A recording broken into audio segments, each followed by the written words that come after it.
Chart ಸ್ಟಾಕ್ಗೆ ತಮಗೆಲ್ಲರಿಗೂ ಸ್ವಾಗತ. ಒಂದು ಚೇಂಜ್ ರೀತಿಯಾಗಿ ಇವತ್ತು ಭಾನುವಾರ ಚಾರ್ಟ್ ಸ್ಟಾಕ್ ಮಾಡ್ತಾ ಇದ್ದೀನಿ. ಕಾರಣ ಸುಮಾರು ಒಂದು 20 ದಿನಗಳಿಂದ ನಾವು ಕನೆಕ್ಟ್ ಆಗಿರಲಿಲ್ಲ ಅಲ್ವಾ. ಸೊ ನಾಳೆಯಿಂದ ರೆಗ್ಯುಲರ್ ವೀಡಿಯೋಸ್ ಬರ್ತಾ ಹೋಗುತ್ತೆ. ಬಟ್ ಅದಕ್ಕಿಂತ ಮುಂಚೆ ಮಾರ್ಕೆಟ್ನಲ್ಲಿ ಸುಮಾರು ಆಚೆ ಈಚೆ ಆಗಿದೆ. ನಾನು ಏಪ್ರಿಲ್ 30 ಲಾಸ್ಟು, ಆಮೇಲೆ ಒಂದು 18-19 ದಿನಗಳ ಕಾಲ ಇರಲಿಲ್ಲ. ಸೊ ನಿನ್ನೆ ಒಂದು ಸ್ಪೆಷಲ್ ಟ್ರೇಡಿಂಗ್ ಸೆಷನ್ ಕೂಡ ಇತ್ತು, ಡಿಸಾಸ್ಟರ್ ರಿಕವರಿದು. ಇದು ಮೇ 7ನೇ ತಾರೀಕು ಒಂದು ಸರ್ಕ್ಯುಲರ್ ಕೂಡ ಬಂದಿತ್ತು. ಅದಕ್ಕೆ ಸಂಬಂಧಪಟ್ಟಂಗೆ 2 ಸೆಷನಲ್ಲಿ ನಿನ್ನೆ 9 ಕಾಲಿಂದ 10 ಗಂಟೆ, ಹಾಗೆ 11:30 12:30 ತನಕ ಇಂಟ್ರಾಡೇ ಆಕ್ಟಿವಿಟಿ ಇಲ್ದಲೆ ಒಂದು ಮಾರ್ಕೆಟ್ನಲ್ಲಿ ಸೆಷನ್ಸ್ನ ಮಾಡಿದ್ರು ಡಿಸಾಸ್ಟರ್ ರಿಕವರಿ ಟೆಸ್ಟಿಂಗ್ಗೋಸ್ಕರ. ಸೊ ನೋಡ್ತಾ ಹೋಗೋಣ ಇವಾಗ ಮಾರ್ಕೆಟು ಏನು ಮಾಡಿದೆ, ಯಾವ ರೀತಿ ಬಿಹೇವ್ ಆಗ್ಬೋದು. ಸುಮಾರು ಆಚೆ ಈಚೆ ಆಗಿದೆ. ಎಲೆಕ್ಷನ್ ರಿಸಲ್ಟ್ಸ್ ರ್ಯಾಲಿ ಶುರುವಾಗಿದೆಯಾ ಇವಾಗಲೇ, ಅಥವಾ ಆಚೆ ಈಚೆ ಮಾತುಗಳು ಎಲ್ಲ ಥರದ್ದು ಬರ್ತಾ ಇದೆ. ಎಲೆಕ್ಷನ್ ಆದಮೇಲೆ ಅಂತ ಒಳ್ಳೆ ರ್ಯಾಲಿ ಆಗಲ್ವಾ ಮಾರ್ಕೆಟು ಏನು ಅಂತ, ಅದು ಆದಮೇಲೆ ಗೊತ್ತಾಗುತ್ತೆ ಜೂನ್ 4 ನಂತರ. ಬಟ್ ಮಾರ್ಕೆಟಲ್ಲಿ ಚಾರ್ಟ್ಸಲ್ಲಿ ಏನು ಹೇಳ್ತಾ ಇದೆ ಅಂತ ನೋಡ್ತಾ ಹೋಗೋಣ. ಸೊ ಡೈಲಿ ಪರ್ಫಾರ್ಮೆನ್ಸಲ್ಲಿ ನೋಡ್ತಾ ಇದ್ದರೆ ನೆಸ್ಲೆ ನಿಮಗೆ ಹೇಳಿದ್ದೆ ನಾನು ಮೇನಲ್ಲಿ ಒಂದು ನೆಗೆಟಿವ್ ಪೊಸಿಷನ್ ಇತ್ತು ಅಂತ. ಬಟ್ ನನ್ನ ಟಾರ್ಗೆಟ್ನ ಹಿಟ್ ಆಗಿ ಅದು F&O ಎಕ್ಸಿಟ್ ಆಯಿತು. ಬಟ್ ನೆನ್ನೆ 2.4% ಮೇಲ್ಗಡೆ ಹೋಗಿದೆ ನೆಸ್ಲೆ. ಬಟ್ ನಾವು ನೆಗೆಟಿವ್ ವ್ಯೂನ ಹೊಂದಿದ್ವಿ. ಎನಿವೆ ಸ್ಟಾಕ್ ಬಗ್ಗೆ ಸ್ಪೆಸಿಫಿಕ್ ಆಗಿ ಮಾತಾಡೋಕ್ಕೆ ಹೋಗೋದಿಲ್ಲ ಇವತ್ತು. ಸೊ ಒಂದು ಲಾಸ್ಟ್ ವೀಕಿಂದ ನೋಡ್ತಾ ಬರೋದಾದರೆ ಯಾವ್ಯಾವ ಸೆಕ್ಟ್ರಲ್ಲಿ ಏನಾಗಿದೆ ಅಂತ, most of the sector positive ಆಗಿ ಬಿಹೇವ್ ಮಾಡಿದೆ ಅಲ್ವಾ.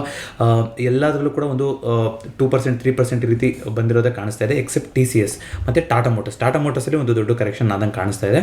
ಸೊ ಟಾಟಾ ಮೋಟರ್ಸು ಲಾಸ್ಟ್ ವೀಕಿಂದ ಕಂಪೇರ್ ಮಾಡಿ ನೋಡೋದಾದರೆ 950ಕ್ಕೆ ಬಂದಿದೆ. ಇನ್ನೂ ಮೇಲ್ಗಡೆನೇ ಇದೆ.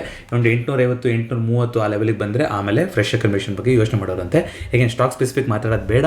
ಏಷ್ಯನ್ ಪೇಂಟ್ಸು FMC ಸೆಕ್ಟರ್ ಕೆಲವೊಂದೆಲ್ಲ ಮಾತಾಡಿದ್ವಿ, ವ್ಯಾಲ್ಯೂಷನಲ್ಲಿ ಸಿಗ್ತಾ ಇದೆ ಅಂತ, ಅದು ಚೇಂಜ್ ಆಗಿರ್ಬೋದು.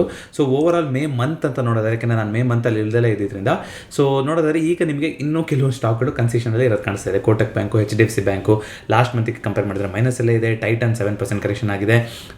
Tata Consumer, Apollo Hospitals, HCL Tech, IT sector ಇನ್ನೂ ಕೂಡ ಮಿಕ್ಸ್ ಸೆಂಟಿಮೆಂಟೇ ಇರೋದು ಕಾಣಿಸ್ತಾ ಇದೆ. ಸೊ ನೋಡ್ತಾ ಹೋಗೋಣ.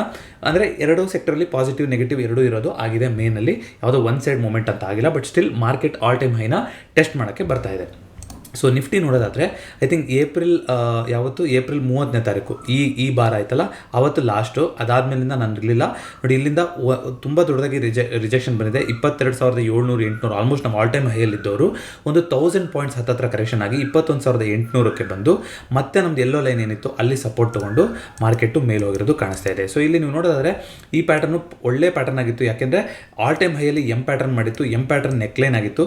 ಇಲ್ಲಿಂದ ಏನಾದ್ರು ಮಾರ್ಕೆಟ್ನಲ್ಲಿ ಕರೆಕ್ಷನ್ ಆಗಿತ್ತು ಅಂತಂದರೆ ಖಂಡಿತ ನಾವು ಮತ್ತೆ 21,000 ಈ ಲೆವೆಲ್ನ ಬಂದು ಟೆಸ್ಟ್ ಆಗುವಂಥ ಸಾಧ್ಯತೆ ಇತ್ತು. ಆದರೆ ಮಾರ್ಕೆಟ್ ಏನು ಮಾಡಿದೆ, ಇಲ್ಲಿ ಹ್ಯಾಮರ್ ಮಾಡಿಕೊಂಡು ಮತ್ತೆ ಮೇಲ್ಗಡೆ ಅಟೆಂಡ್ ಮಾಡೋಕ್ಕೆ ಬರ್ತಾ ಇದೆ. ಸೊ ಅಂದರೆ ಇನ್ನೂ ಕೂಡ ಒಂದು ಬೈಯಿಂಗ್ ಸೆಂಟಿಮೆಂಟ್ ಇದೆ ಅನ್ನೋದು ಇಲ್ಲಿ ಕಾಣಿಸ್ತಾ ಇದೆ. ಸೊ ಪ್ಯಾಟರ್ನ್ ಆಗಿರೋದು ಖಂಡಿತ ನಿಜ. ಪ್ಯಾಟರ್ನ್ ಫೇಲ್ಯೂರ್ ಆಗಬೇಕು ಅಂತಂದರೆ ನೋಡಿ, ಈಗ ವಾಪಸ್ ಈ ಲೆವೆಲ್ನ ಮತ್ತೆ ಟೆಸ್ಟ್ ಮಾಡೋಕ್ಕೆ ಹೋಯ್ತು ಅಂತಂದರೆ ಪ್ಯಾಟರ್ನ್ ಫೇಲ್ಯೂರ್ ಅಂತ ಹೇಳ್ಬೋದು. ಆವಾಗ ನೀವು ಟ್ರಿಪಲ್ ಟಾಪ್ ಆಗುತ್ತೆ ಅಂತ ಹೇಳ್ಬೋದು. ಬಟ್ ಟ್ರಿಪಲ್ ಟಾಪ್ ತುಂಬ ರೇರ್ ಫಾರ್ಮೇಷನ್ನು. ಸೊ ಆದರೆ ನೋಡ್ಕೊಳ್ಳೋಂಥ ಆ ರೀತಿ ಅಂತ. ಬಟ್ ಸ್ಟಿಲ್ ಇವಾಗ ಏನಾಗಿದೆ ಅಂದರೆ ಒಂದು ಇಂಪಾರ್ಟೆಂಟ್ ರೆಸಿಸ್ಟೆನ್ಸ್ ಹತ್ರ ಬಂದಿದೆ ಅಂತ ನಂಗೆ ಅನಿಸ್ತಾ ಇದೆ. 22,500ರಿಂದ 550 ಹಿಂದೆ ಕೂಡ ಒಂದು ಆಕ್ಟ್ ಆಗಿರುವಂಥ ರೆಸಿಸ್ಟೆನ್ಸು. ಈ ರೆಸಿಸ್ಟೆನ್ಸ್ನ ಹೋಗಿ ಇಲ್ಲಿ ಟಚ್ ಮಾಡಿ ಮತ್ತೆ ರಿಜೆಕ್ಷನ್ ಬರ್ಬೋದು, ಮತ್ತೆ ನೆಕ್ಲೈನ್ ಹತ್ರ ಬರುತ್ತೆ. ಆವಾಗ ನೋಡಿ 1 2 3 4 ಸಲ ನೆಕ್ಲೈನ್ನ ಟೆಸ್ಟ್ ಮಾಡಿದೆ. ನೆಕ್ಸ್ಟ್ ಸಲ ಏನಾದರೂ 21,800 ಹತ್ತಿರ ಬರ್ತಿದೆ ಅಂದರೆ ಮಾರ್ಕೆಟಲ್ಲಿ ಒಂದು ದೊಡ್ಡ ಕರೆಕ್ಷನ್ ನೋಡಲಿಕ್ಕೆ ಸಿಗ್ಬೋದು. 21,200 21,000 ಈ ಟಾರ್ಗೆಟ್ಗಳು ನೋಡಲಿಕ್ಕೆ ಸಿಗ್ತಾ ಹೋಗ್ಬೋದು. ಅಕಸ್ಮಾತ್ ಇಲ್ಲಿಂದ ವಾಪಸ್ ರ್ಯಾಲಿ ಕಂಟಿನ್ಯೂ ಆಯಿತು ಅಂತಂದರೆ ನೋಡಿ, ಇಲ್ಲಿ ನೋಡಿದ್ರೆ ಒಂದು ಚಾನಲ್ ಥರ ಹೋಗ್ತಾ ಇದೆ ಅಲ್ವಾ. ಈ ಚಾನಲಲ್ಲೇ ಹೋಗ್ತಾ ಇದೆ. ಇಲ್ಲಿ ಬಂದಾಗೆಲ್ಲ ಇಲ್ಲಿ ಸಪೋರ್ಟ್ ಬಿಲ್ಡಪ್ ಆಗ್ತಾ ಇದೆ, ಇಲ್ಲಿ ಬಂದಾಗ ರೆಸಿಸ್ಟೆನ್ಸ್ ಆಗ್ತಾ ಇದೆ, ಇಲ್ಲಿ ಬಂದಾಗ ಸಪೋರ್ಟ್ ಆಗ್ತಾ ಇದೆ, ಇಲ್ಲಿ ರೆಸಿಸ್ಟೆನ್ಸ್ ಆಗ್ತಾ ಇದೆ. ಸ್ಟಿಲ್ ಯಾಕೆ ವೀಕ್ ಸೈಡಲ್ಲಿ ಜಾಸ್ತಿ ಇದೆ ಅಂತ ಹೇಳ್ತಾ ಇದ್ದೀನಿ ಅಂದರೆ, ಇಲ್ಲಿ ಆಲ್ರೆಡಿ ಮಲ್ಟಿಪಲ್ ಟೈಮ್ಸ್ ಟೆಸ್ಟ್ ಆಗಿಬಿಟ್ಟಿದೆ. 3-4 ಸಲ ಈ ಝೋನ್ನ ಟೆಸ್ಟ್ ಮಾಡಿದೆ. ನೆಕ್ಸ್ಟ್ ಸಲ ಬಂದರೆ ಇಲ್ಲಿ ಖಂಡಿತವಾಗ್ಲೂ ಸಪೋರ್ಟ್ ಇರೋದಿಲ್ಲ. ಇಲ್ಲಿನ ಬ್ರೇಕ್ ಆಗಿಬಿಟ್ಟು ಕೆಳಗಡೆ ಬರೋ ಸಾಧ್ಯತೆ ಇರುತ್ತೆ. ಮೇಲ್ಗಡೆ 2 ಸಲ ನಾವು 21,800 ಟೆಸ್ಟ್ ಮಾಡಿರೋಂಥದ್ದು. ಸೊ ಈ ವಾರದಲ್ಲಿ ಏನು ಮಾಡ್ತಾರೆ ಅನ್ನೋದನ್ನ ನೋಡ್ತಾ ಹೋಗೋಣ. Hopefully June first week second week ಅಷ್ಟೊತ್ತಿಗೆ ಈ ಕಡೆಗೋ ಅನ್ನೋದು ಮಾರ್ಕೆಟು ಕ್ಲಾರಿಟಿ ಕೊಡ್ತಾ ಹೋಗುತ್ತೆ. But still ರೇಂಜಲ್ಲಿದ್ದೀವಿ. ರೇಂಜಲ್ಲಿದ್ದರೆ ಏನು ಮಾಡಬೇಕು, ಸುಮ್ಮನೆ ಆರಾಮಾಗಿ ಪೊಸಿಷನ್ ಇಟ್ಕೋಬೇಕು. ರೇಂಜ್ ಮುರಿಯೋ ಕಡೆ ಬರ್ತಾ ಇದೆ ಅಂತಂದಾಗ ನಾವು ಪೊಸಿಷನ್ನ ಜಾಸ್ತಿ ಮಾಡ್ಕೊಳ್ಳೋ ಬಗ್ಗೆ ಯೋಚನೆ ಮಾಡ್ತಾ ಹೋಗ್ಬೋದು. ಅದೇ ರೀತಿ ಬ್ಯಾಂಕ್ ನಿಫ್ಟಿನ ನೋಡೋದಾದರೆ ಒಂದು ಲಾಂಗ್ ಟರ್ಮ್ ಟ್ರೆಂಡ್ ಲೈನ್ನ ಹಾಕೊಂಡಿದ್ವಿ ನಾವು ನೋಡಿ. ಇದು ವೀಕ್ಲಿ ಕ್ಯಾಂಡ್ಲು ಮಂತ್ಲಿ ಕ್ಯಾಂಡ್ಲಿಗೆ ಹೋಗ್ಬಿಟ್ರೆ ಗೊತ್ತಾಗುತ್ತೆ. ಇಲ್ಲಿ ತುಂಬ ಲೈನ್ಗಳಾಗಿರ್ಬೋದು. ಇದು ಕೋವಿಡಿಂದ ಬಂದಿರುವಂಥ ಟ್ರೆಂಡ್ ಲೈನ್, ಕರೆಕ್ಟ್. ಸೊ ಕೋವಿಡಿಂದ ಈ ಟ್ರೆಂಡ್ ಲೈನ್ನ ಬ್ರೇಕ್ ಆಗಿಲ್ಲ. ಎಲ್ಲೆಲ್ಲಿ ಬಂದಿರುತ್ತೋ ಅವಾಗ ಸಪೋರ್ಟ್ ತೊಗೊಂಡೆ ಮೇಲ್ಗಡೆ ಹೋಗ್ತಾ ಇದೆ. 2ಕ್ಕಿಂತ ಹೆಚ್ಚು ಪಾಯಿಂಟ್ ಟೆಸ್ಟ್ ಆದರೆ ಅದು ಒಳ್ಳೆ ಟ್ರೆಂಡ್ ಲೈನ್ ಅಂತ ಕರಿತೀವಿ. ಇಲ್ಲಿ ಟ್ರೆಂಡ್ ಲೈನ್ ಇದೆ, ಇಲ್ಲಿ ಸಪೋರ್ಟ್ ಇದೆ, ಇಲ್ಲಿ ಹತ್ತತ್ರ ಬಂದಿತ್ತು, ಇಲ್ಲಿ ಸಪೋರ್ಟ್ ತೊಗೊಂಡಿದೆ. ಈಗ ಹತ್ತತ್ರಕ್ಕೆ ಬರ್ತಾ ಇದೆ. ಇನ್ನು ನೋಡಿದ್ರೆ ಈ ಒಂದು ಏನು ವೆಡ್ಜ್ ಇದೆ ಇದು ಹತ್ತಿರ ಆಗ್ತಾ ಹೋಗ್ತಾ ಇದೆ ಇಲ್ಲಿ, ಕರೆಕ್ಟಾ. ಸೊ ರೈಸಿಂಗ್ ವೆಡ್ಜ್ ಅಂತ ಕರೆಯೋಕ್ಕೆ ಬ್ಯಾಕ್ ಗ್ರೌಂಡಲ್ಲಿ ಒಂದು ಪಾಸಿಟಿವ್ ಮೂಮೆಂಟ್ ಇದ್ದು ಈ ರೀತಿ ಪ್ಯಾಟರ್ನ್ ಆದರೆ ಅಲ್ಲಿಂದ ಕರೆಕ್ಷನ್ ಬರುತ್ತೆ. ಆ ಕರೆಕ್ಷನ್ ಬಂದರೆ ಈ ಒಂದು ವೆಡ್ಜಿನ ತುದಿ ಎಷ್ಟಿರುತ್ತೋ ಅಷ್ಟು ದೊಡ್ಡ ಕರೆಕ್ಷನ್ ಆಗುತ್ತೆ ಅಂತ ಥಿಯರಿ ಹೇಳುತ್ತೆ. ಆ ರೀತಿ ಆಗುತ್ತಾ ಮಾರ್ಕೆಟಲ್ಲಿ ಅಥವಾ ಬ್ಯಾಂಕ್ ನಿಫ್ಟಿ ಇನ್ನೂ ಆಲ್ ಟೈಮ್ ಹೈಗೆ ಹೋಗುತ್ತಾ ಅನ್ನೋದು ನೋಡೋಣ. ಬಟ್ ಸದ್ಯಕ್ಕೆ ಇದನ್ನ ರೈಸಿಂಗ್ ವೆಡ್ಜ್ ಪ್ಯಾಟರ್ನ್ ಅಂದರೆ ಹೌದು ಅಂತ ಅನಿಸ್ತಾ ಇದೆ. ಅಂದರೆ ಮಾರ್ಕೆಟು ಒಂದು ಕರೆಕ್ಷನ್ಗೆ ಎಲಿಜಿಬಲ್ ಆಗೋ ಥರ ಅನಿಸ್ತಾ ಇದೆ. ಬಟ್ ಮಾರ್ಕೆಟ್ ಏನು ಬೇಕಾದ್ರೂ ಮಾಡ್ಬೋದು, ನೋಡೋಣ ಯಾವ ರೀತಿ ಆಗ್ತಾ ಹೋಗುತ್ತೆ ಅಂತ. ವೆಡ್ಜಿಗೆ ಹತ್ತತ್ರ ಬರ್ತಾ ಇದೀವಿ ನಾವು ಇವಾಗ. ಇಂಟ್ರೆಸ್ಟಿಂಗ್ ಆಗ್ತಾ ಹೋಗ್ತಾ ಇದೆ. ಜೂನ್ ಮಂತು ಮಾರ್ಕೆಟಿಗೆ, ಮೇ ಎಂಡು ಜೂನು ಇದೆಲ್ಲ. ಸೊ 15 ಮಿನಿಟ್ಸು ಅಥವಾ ಡೈಲಿ ಕ್ಯಾಂಡಲ್ ಅಂತ ನಾವು ನೋಡೋದಾದರೆ ಇನ್ನೊಂದು ನಾವು ಟ್ರೆಂಡ್ ಲೈನ್ ಹಾಕೊಂಡಿದ್ವಿ, ಕರೆಕ್ಟ್. ಸೊ ಈ ಟ್ರೆಂಡ್ ಲೈನ್ ನೋಡಿ, ನಾವು ಬಿಟ್ಟು ಹೋಗೋಕ್ಕೆ ಮುಂಚೆ ಅಂದರೆ 30ನೇ ತಾರೀಕು ಏಪ್ರಿಲ್ ಅಂತ ನೋಡೋದಾದರೆ ಎಲ್ಲಿದೆ, ಏಪ್ರಿಲ್ 30 ಆಲ್ಮೋಸ್ಟ್ ಆಲ್ ಟೈಮ್ ಹೈಗೆ ಬಂದಿತ್ತಲ್ವ. ನಾವು ಹೋಗಿದ್ದೀನಿ 50,000 ಆಲ್ಮೋಸ್ಟ್ ಆಲ್ ಟೈಮ್ ಹೈಯಲ್ಲಿ ಬಿಟ್ಬಿಟ್ಟು ಹೋಗಿದ್ವಿ ಅನ್ಸುತ್ತೆ. ಅಲ್ಲಿಂದ ಒಂದು ಈವ್ನಿಂಗ್ ಸ್ಟಾರ್ ಪ್ಯಾಟರ್ನ್ ಥರ ಫಾರ್ಮೇಷನ್ ಆಯಿತು. ಟೆಕ್ನಿಕಲ್ ಅನಾಲಿಸಿಸ್ ಅಂತ ಪ್ಲೇಲಿಸ್ಟ್ ಇದೆ, ದಯವಿಟ್ಟು ಚೆಕ್ಔಟ್ ಮಾಡಿ. ಅದನ್ನ ಕಂಟಿನ್ಯೂ ಮಾಡ್ಕೊಡೋಕ್ಕೆ ಪ್ರಯತ್ನ ಪಡ್ತೀನಿ.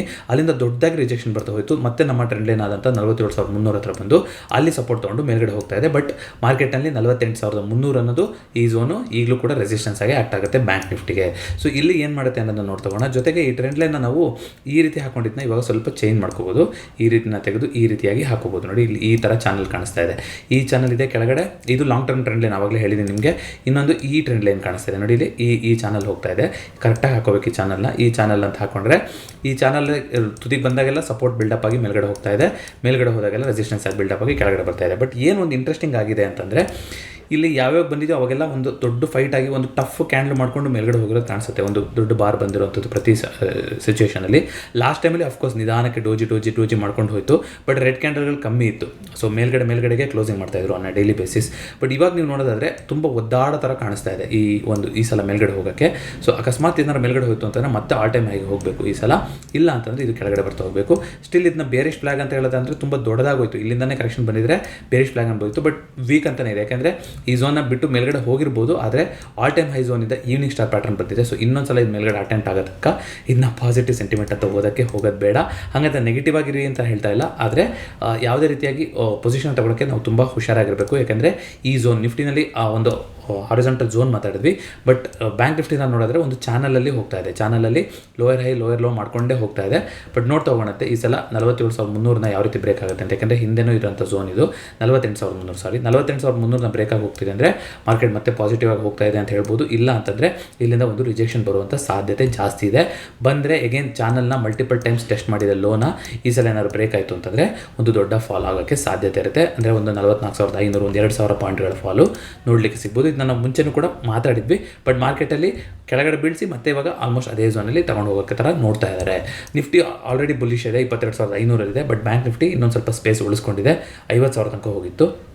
ಯಾವ ರೀತಿ ಆಗುತ್ತೆ ಅಂತ ನೋಡ್ತೋಗೋಣ. ನಾಳೆ ಮಿಡ್ ಕ್ಯಾಪ್ ನಿಫ್ಟಿ ಎಕ್ಸ್ಪೈರಿ ಅಲ್ವಾ. ಸೊ ಮಾರ್ಕೆಟಲ್ಲಿ ಕರೆಕ್ಷನ್ ಬರಬೇಕು ಅಂತಂದರೆ ಮಿಡ್ ಕ್ಯಾಪ್ ನಿಫ್ಟಿಯಿಂದ ಬರುವಂಥ ಸಾಧ್ಯತೆ ಇದೆ. ಯಾಕೆ ಹೇಳ್ತಾ ಇದ್ದೀನಿ ಅಂದರೆ, ತುಂಬ ಓವರ್ ರ್ಯಾಲಿ ಆಗೋಗಿದೆ. ಇಲ್ಲಿ ನೋಡೋದಾದರೆ 2023ರಲ್ಲೇ ನಾವು 8,000 ಇದ್ದವರು 11,000ಕ್ಕೆ ಬಂದುಬಿಟ್ಟಿದ್ದೀವಿ 1 ಇಯರಲ್ಲಿನೇ.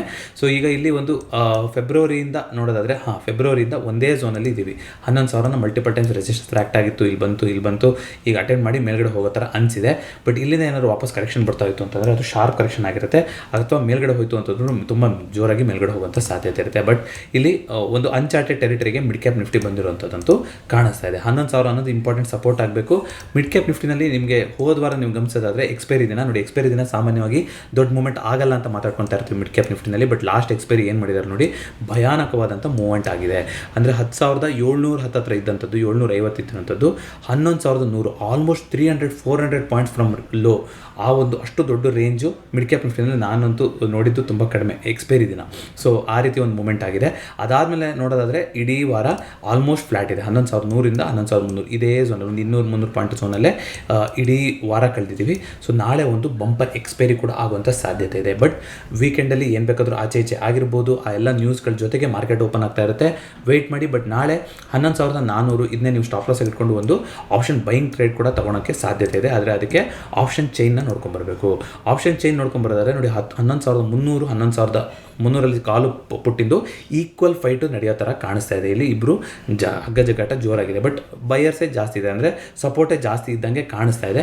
ಮೇಲ್ಗಡೆ ರೆಸಿಸ್ಟೆನ್ಸ್ಗಳು ಎಲ್ಲ ಹಂತದಲ್ಲೂ ಇದೆ, 350, 400, 500 ಈ ರೀತಿ ರೆಸಿಸ್ಟೆನ್ಸ್ ಇದೆ. ಸೊ ನಾಳೆ 11,300 ಸಪೋರ್ಟ್ ಏನಾದ್ರು ಬ್ರೇಕ್ ಆಯಿತು ಅಂತಂದರೆ ನೋಡಿ, ಒಂದು ಒಳ್ಳೆ ಬಸ್ ಸ್ಟ್ಯಾಂಡ್ ಆಗಿದ್ದಂಥ zone, longer the bus stand, greater results. So ಕೆಳಗಡೆ ಬರ್ತಾ ಹೋಯಿತು ಅಂತಂದರೆ ನಮಗೆ 11,200 ತನಕ ಒಂದು 100 ಪಾಯಿಂಟ್ಗಳ ಮೂವ್ಮೆಂಟು ನೋಡಲಿಕ್ಕೆ ಸಿಗ್ಬೋದು.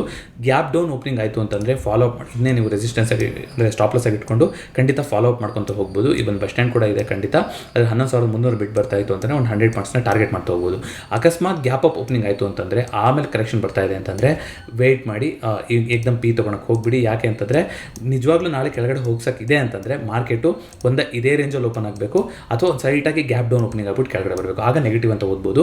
ಅಕಸ್ಮಾತ್ ಗ್ಯಾಪ್ ಅಪ್ ಓಪನಿಂಗ್ ಆಯಿತು ಅಂತಂದರೆ ಆಗ ಕೆಳಗಡೆ ಬರ್ತಿದೆ ಅಂತಂದ್ರು ಇದನ್ನೆಲ್ಲ ಇವಾಗ ಸಪೋರ್ಟಾಗಿ ಆ್ಯಕ್ಟ್ ಆಗುತ್ತೆ. ಇಲ್ಲಿ ಸಪೋರ್ಟ್ ತೊಗೋಬೋದು ಅಥವಾ ಮಾರ್ಕೆಟ್ ಇಲ್ಲಿ ಸಪೋರ್ಟ್ ತೊಗೋಬೋದು, ಟ್ರ್ಯಾಪ್ ಆಗಕ್ಕೆ ಹೋಗ್ತೀವಿ ಪಿ ತೊಗೊಳೋದಾದರೆ. ಸೊ ಕೆಳಗಡೆ ವ್ಯೂ ಇಟ್ಕೊಂಡಿದ್ದೀರಾ ನಾಳೆಗೆ ಅಂತಂದರೆ ಅಥವಾ ಯಾರಾದ್ರು ಪೊಸಿಷನ್ ಕ್ಯಾರಿ ಮಾಡಿದ್ದೀರಾ ಅಂದರೆ ಇದೇ ಝೋನಲ್ಲಿ ಓಪನ್ ಆಗಿ ಕೆಳಗಡೆ ಬರಬೇಕು ಅಥವಾ ಸ್ಲೈಟಾಗಿ ಗ್ಯಾಪ್ ಡೌನ್ ಓಪನಿಂಗ್ ಆಗಿ ಕೆಳಗಡೆ ಬರಬೇಕು. ಆಗ ಮಾತ್ರ 11,300ನ ಬೀಟ್ ಆಗಬೇಕು ಅಂದರೆ ಒಂದು 100 ಪಾಯಿಂಟ್ಸ್ಗಳ ಫಾಲು ನೋಡಲಿಕ್ಕೆ ಸಿಗ್ಬೋದು ಮಿಡ್ ಕ್ಯಾಪ್ ನಿಫ್ಟಿನಲ್ಲಿ. ಮೇಲ್ಗಡೆ ಹೋಗೋದಾದ್ರೆ ನೋಡೋಣ, ಬಸ್ ಸ್ಟ್ಯಾಂಡ್ ಆಗಿದೆ, ಗ್ಯಾಪ್ ಓಪನಿಂಗ್ ಆಯಿತು ಅಥವಾ ಇಲ್ಲೇ ಓಪನ್ ಆಗಿ ಮೇಲ್ಗಡೆ ಹೋಯಿತು ಅಂತಂದರೆ ಅನ್ಚಾರ್ಟೆಡ್ ಟೆರಿಟರಿ ಅಗೇನ್ 50 ಪಾಯಿಂಟ್ಸ್ನ ಟಾರ್ಗೆಟ್ ಮಾಡಿಕೊಂಡು ಟ್ರೇಡ್ ಮಾಡಬೇಕಾಗ್ತಾ ಹೋಗುತ್ತೆ. ಸೊ ಫಿನ್ ನಿಫ್ಟಿ ಎಕ್ಸ್ಪೈರಿ ಇನ್ನೂ ಲೇಟ್ ಆಗಿದೆ, ನಾಳೆ ಅದ್ರ ಬಗ್ಗೆ ಮಾತಾಡ್ತಾ ಹೋಗೋಣ. Hopefully Nifty, bank Nifty, mid cap Nifty ಎಲ್ಲದೂ ಕೂಡ ನಾನು ಕೂಡ ಸುಮಾರು ದಿನ ಆಗಿದೆ ನೋಡಿದ್ರೆ, ಹಾಗಾಗಿ ನಾಳೆ ಕಾಷಿಯಸ್ ಆಗಿ ಪೊಸಿಷನ್ನ ನೋಡಬೇಕು. ಯಾಕಂದರೆ ಮಾರ್ಕೆಟ್ ಜೊತೆಗೆ ಸಿಂಕ್ ಇರಲ್ಲ. ನಾವು ಒಂದು ಡೈಲಿ ಮಾರ್ಕೆಟ್ನ ವಾಚ್ ಮಾಡ್ತಾ ಇದ್ದರೆ, ಟರ್ಮಿನಲ್ ಜೊತೆ ಇದ್ದರೆ ಆ ಒಂದು ಸಿಂಕ್ ಇರುತ್ತೆ. ಇಲ್ಲ ಅಂತಂದರೆ ಮಾರ್ಕೆಟ್ನಲ್ಲಿ ನಮ್ಗೆ ಗೊತ್ತಿಲ್ಲದ ವಿಷಯ ಸುಮಾರು ಇರುತ್ತೆ, ಹಾಗಾಗಿ ಪೊಸಿಷನ್ನ ಕಮ್ಮಿ ಇಟ್ಕೋಬೇಕು. ಒಂದು ತಂಬ್ರೂಲಾಗಿ ಸೋಮವಾರ ಯಾರ್ಯಾರು ಟ್ರೇಡ್ ಮಾಡ್ತಾರೋ ನೀವು ಪೊಸಿಷನ್ನ ಕಮ್ಮಿ ಇಟ್ಕೊಂಡ್ರೆ ಒಳ್ಳೆಯದು. ಯಾಕಂದರೆ 2 ದಿನ ರಜಾ ಆಗ್ಬಿಟ್ಟು ಓಪನ್ ಆಗ್ತಾ ಇರುತ್ತೆ ಮಾರ್ಕೆಟು, ಹಾಗಾಗಿ ಅಗ್ರೆಸಿವ್ ಪೊಸಿಷನ್ನ ಮಂಡೇ ತೊಗೊಳ್ಲಿಕ್ಕೆ ಹೋಗ್ಬಿಡಿ. ಮತ್ತೊಂದು ಚಾಟ್ ಸ್ಟಾಕ್ನೊಂದಿಗೆ ಭೇಟಿ ಆಗೋಣ. ಎಲ್ಲರಿಗೂ ನಮಸ್ಕಾರ.